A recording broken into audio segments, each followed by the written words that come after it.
the reason I'm calling in is I'm actually interested in getting the Freedomcam, and I'm actually in the process of getting a new computer, a MacBook Pro, and I had a Windows computer for 6 or 7 years, and it served me well, but it's broken down now.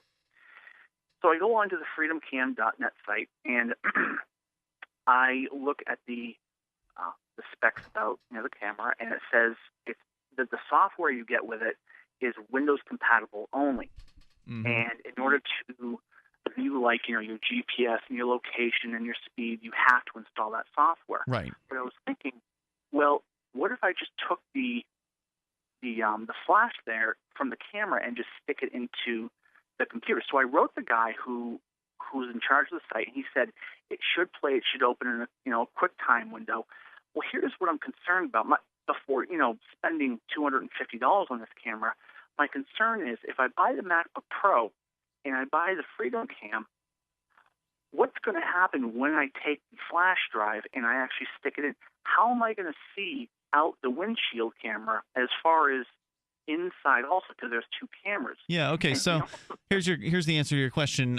You're talking about a long-time supporter of the show, the Freedomcam. You can go to freedomcam.net, and they now actually have two different models of the Freedomcam. I know about the one that's the $250 one that you're talking about. That's the one that I have in the vehicle that I drive.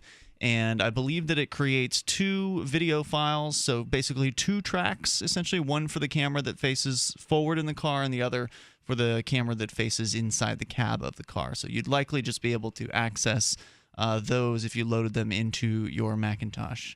So I hope that helps. I mean, obviously, tech support questions should be directed towards the companies that advertise on the show. It's obviously not what we're best at handling here. But you do happen to know the answer. But I do know about how that works because, yes, I have put the flash card into my computer, and that's what comes up, if I recall correctly. Because when I'd written to him, he said they were going to look at seeing where they were with the engineering department about getting one out for Apple, which I mean, that would be great. But it's like I don't want to spend the money if I'm going to have problems, using this not to its full capabilities. So yeah, well, you're not going to get its full capabilities with a Macintosh. I mean, that's true because, as you pointed out, the software that is required is for Windows, and that is what shows you the GPS information. That's what shows you. This is a black box dash cam that has GPS info, so it'll show you where you are on a map. It'll show you the speed that you were going in the actual software.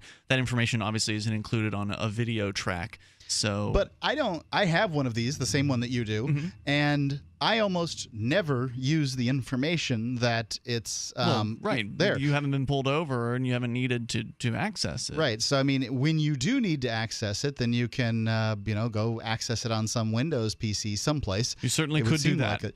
But I mean, I've had these things in my vehicle at this point for 3 years. These are the tribulations of owning a Macintosh, I'm afraid. In a lot of cases, you just don't get the same access to software that Windows users do. I wish you the best, Mike, and it's obviously something to consider. And thank you for the call tonight. Hopefully they will come out with a Mac version, and maybe if there's enough demand from customers, that'll be something that is done. It does sound like they're looking into it at least. So that's a good thing. The toll-free number here is 855-450-FREE. That is 855-450-3733. Definitely recommend getting a Dashcam, getting a cam on your cell phone, even carrying around a camcorder if you can, if you get the room for it. More on the way here. You can take control. This is Free Talk Live. Free Talk Live, 7 nights a week from 7 to 10 Eastern, live on the Liberty Radio Network at LRN.FM.